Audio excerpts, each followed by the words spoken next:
Swastika, sebuah lambang yang sangat dekat dengan identitas Nazi, adalah salah satu lambang yang paling traumatis di dunia. Namun bendera swastika pernah berkibar gagah di White Hart Lane, kandang dari Tottenham yang notabene-nya adalah klub yang dekat dengan identitas Yahudi. Sepak bola akan selalu dekat dengan politik bagaimanapun caranya. Sebuah klub bahkan bisa dipaksa kehilangan identitas, ciri, bahkan wujud apabila politik masuk dan mengubah klub sesuai dengan kebutuhan politik dan kepentingan kelompok tertentu. Jangan lupa tekan tombol subscribe dan lonceng untuk mendapatkan notifikasi dari Epic Football.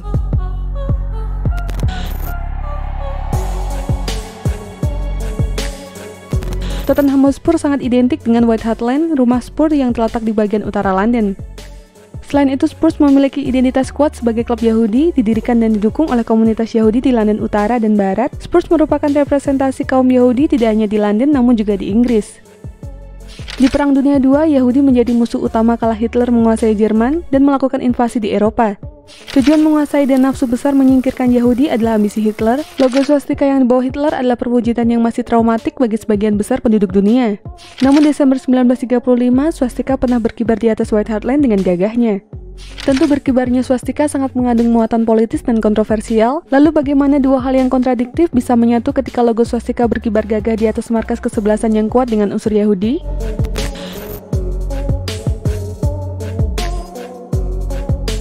Fasisme menyamur pada 1930-an. Tokoh utamanya anak petani miskin dari pinggiran Italia, Benito Mussolini.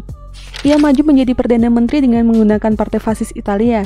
Cara yang digunakan Mussolini untuk merebut perhatian masyarakat Italia adalah dengan menggunakan propaganda dan disparitas antar kelas yang lebar. Mussolini juga menggunakan kendaraan lain untuk menarik perhatian klub sepak bola. Sepak bola selalu menjadi olahraga yang menarik, ditonton ribuan orang dimanapun levelnya. Berdirinya AS Roma tidak lepas dari program Mussolini untuk menjalankan propaganda fasisme. Hasilnya sukses, Mussolini mampu membuat Italia terhipnotis dengan teori yang dikemukakan Mussolini. Alasan lain mengapa sepak bola adalah menunjukkan salah satu program propaganda yang menunjukkan superioritas Italia dibanding bangsa lain. Fasisme meluas hingga Jerman. Hitler tertarik dengan inovasi yang dilakukan oleh Mussolini dan bertekad membawanya ke Jerman. Ambisi Hitler bahkan lebih besar, ia ingin menaklukkan Eropa dan membuat Jerman mendominasi dunia. Hitler menggunakan propaganda serupa. Superioritas bangsa Arya dikumandangkan lantang di Jerman. Tidak lupa ia menyalahkan ras yang dominan akan kekalahan Jerman di Perang Dunia I, dalam hal ini bangsa Yahudi di Jerman. Yahudi diperlakukan khusus dan tidak manusiawi.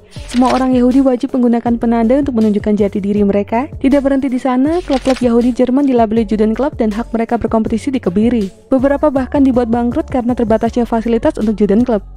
Jerman dan Italia membentuk sebuah kubu dengan tekad yang sama di Eropa. Aliansi keduanya membuat negara Eropa dalam kondisi siap berperang. Situasi memanas seolah hanya butuh waktu untuk membuat perang dunia kembali pecah. United Kingdom dalam posisi netral. Mereka berharap bisa mendinginkan dan mendamaikan situasi di Eropa. Hitler melihat peluang untuk melakukan propaganda. Didukung aliansi sosialis di UK, Inggris melakukan pertandingan persahabatan dengan Jerman, lokasinya White Hart Lane.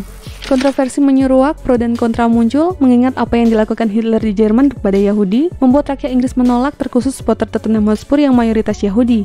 Namun pertandingan tetap dilakukan di White Hart Lane pada 4 Desember 1935.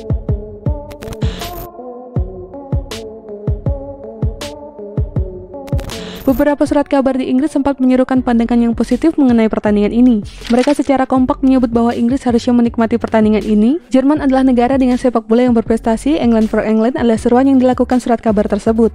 Protes bermunculan di seluruh London diinisiasi oleh Yahudi di bagian utara dan barat. Mereka menyerbakan selebaran mengenai keburukan Jerman. Pertandingan tetap berjalan dan bahkan direkam. British Pet kemudian memberikan judul film pertandingan tersebut dengan nama You Can Always Tell a Good Nazi by His Cap. Inggris menang 3-0 atas Jerman. Saat itu swastika berkibar di bagian kanan tribun timur White Hart Lane. Insiden sempat terjadi ketika Ernie Woolley, seorang tukang kayu dan supporter Spurs, memotong tiang bendera di mana swastika berkibar. Ernie ditangkap dan tanpa rasa takut ia berujar Nazi dan swastika tidak boleh berkibar di negeri ini. Meskipun kemenangan didapat Inggris, namun Jerman sukses mendapatkan yang mereka inginkan. Setahun setelahnya, Olimpiade 1936 digelar di Jerman. Yang dikenal dengan Nazi Olimpik, pasalnya setiap peserta harus melakukan penghormatan ala Nazi.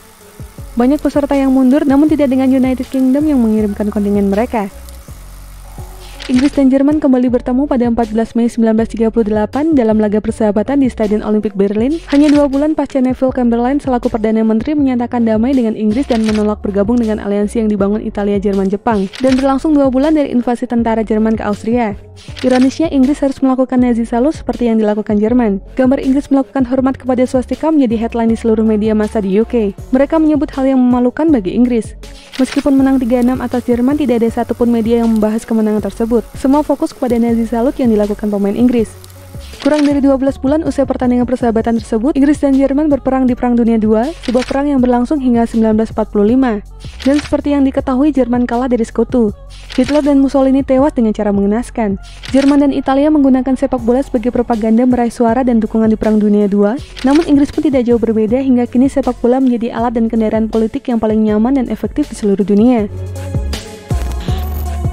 Dan itulah informasi mengenai dunia sepak bola dari Epic Football. Jangan lupa untuk like, share, dan subscribe.